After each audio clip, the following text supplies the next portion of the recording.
what you are looking at is the reason that I live where I live. The ocean is 45 meters away.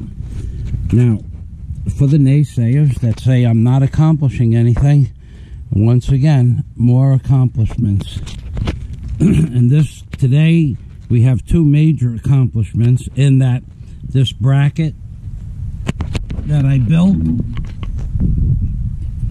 for the bucket works just fine, and another accomplishment is that bracket was the bracket on the bucket that allowed me to dig this hole. So we are now finished with 1, 2, 3, 4, 5 holes of the 6 that are in this area. We have 2 more holes, one directly in line with this at the other end of the container, and the same for the back of the container. This hole here, look at what I have to navigate. That hole is 8 feet deep. It only had to be 5, but what happened was once it went through one layer of coral, it hit 18 inches of muck, and that's nothing that you want to put a foundation on. So you can see the strata change. There's coral and then there's muck 3 feet below the bucket. So I excavated the muck, which is this stuff here.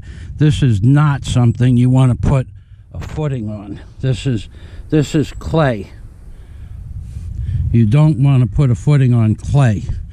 So after the coral and then after the 18 inches of muck, you hit another layer of coral. So I went down to the next layer, which was another 18 inches. The same as here, this hole is excavated. So for the naysayers, this is how I have to navigate from the house to the container for 3 days that I'm digging this hole. And it took almost 3 days to dig this hole, because this is the hardest coral I have ever seen. Main buntag. Guapo ka. Waisa pa yan. This is the hardest coral I've ever seen. Okay? Now, also take into consideration I'm 62 years old. I've been doing this my whole life. So, what you have to do is understand that you people out there that run your mouth, what we used to call in the aircraft industry, engage brain before opening mouth. This is what I do. This is what I know how to do, and this is what I do well. And updating the ladder, everything that touched the dirt has rotted. This is the repair for the ladder. This is the old ladder that will never be used except anything is strapped in straight. Thanks for watching my videos. Like I said, we have 2 more holes. This hole is here. This one's done. And we have 2 more holes back here in this corner here. One in this corner and one in the other end of the container corner. So this is, you guys at 62, I walk up and down this stuff, I don't know, more times than I care to, but this is what a construction site looks like. If you think you could run a better construction site than me by yourself, working with a Provence girl who, no matter what I ask Daisy to do, she helps me with, and she does her best, which is better than some men. You build your own house here in the Philippines, and you let me know how that works out for you. Hiring, well, let me just put it to you simply. When you hire a Filipino worker, you have to have the basic premise and understanding that that person believes, no matter what your previous experience in construction is, they believe they know more about construction than you. Now, in the construction field, where I lived, and my previous landlord in Alona Beach was building a house, no matter what advice I gave to the Filipinos, didn't matter what it was. Take a piece here, simple. One aspect of what they will not listen to, even though it makes common sense. They were mixing concrete on grass with a round shovel by putting a pile of material, round pile, and then putting water in the middle and rolling it over with a round shovel in the grass now, not on a flat.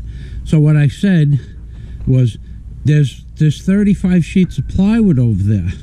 Take one sheet of plywood, put it down, put the material on the plywood, and use a square shovel, and the material will, well, first of all, the mixing process would be 8-10 times faster, and because it's easier that way, plus it's the correct way to do it.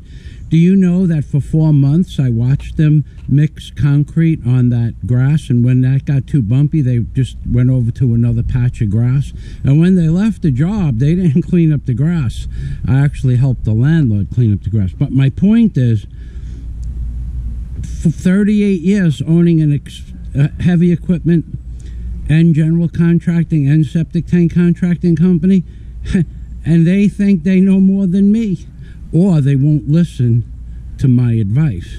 So when you get here and you take on the responsibility of building a house, you need to understand that Filipinos are much smarter than you, even if you did this type of work. Now, there are 3 Filipinos I've met since I moved to the Philippines that have listened to my words and heeded my words and worked with me to get something done. One was my lawyer to rent this property. He listened, he understood, he changed the contracts. I revised the contracts, he changed them again. He said, this isn't really the way I said, that's the way I want it. That's the way I want it. I write better contracts than most lawyers here in the Philippines. And he did so, and it guaranteed me not to have problems in the future. The second person is an engineer who I value greatly, his intelligence and his expertise, and he is such a highly educated man, it's unbelievable. We and him actually have conversations, no charge for his advice, and I give him advice also. And the third person that listened to me was another contractor, but he wasn't a contractor. He's a Filipino contractor, but he was raised in America and learned the American rules and regulations. So those 3 were the exceptions in 4.5 years when talking trades with the people in the Philippines. Those were the only 3 exceptions, and there were no others. The men, they don't want to hear what you have to say. They do not want to hear what you have to say.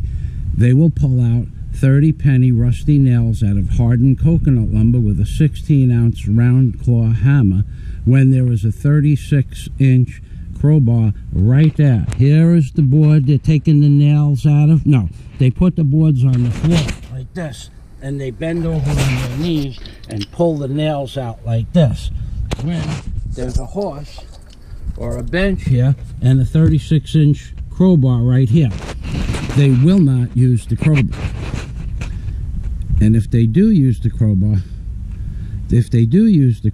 then they're using the crowbar for the purpose of appeasing you for the time you're on the job site. Oh, leave the job site, 20% of what you might get done if you're there gets accomplished. Not much more than that. I have watched 2 men move cement blocks from the first floor to the 3rd floor using a rope and pulley system, and they did 6 blocks in one day. 6 blocks from the ground to the 3rd floor.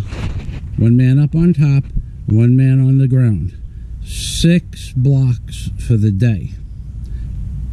You heard it right.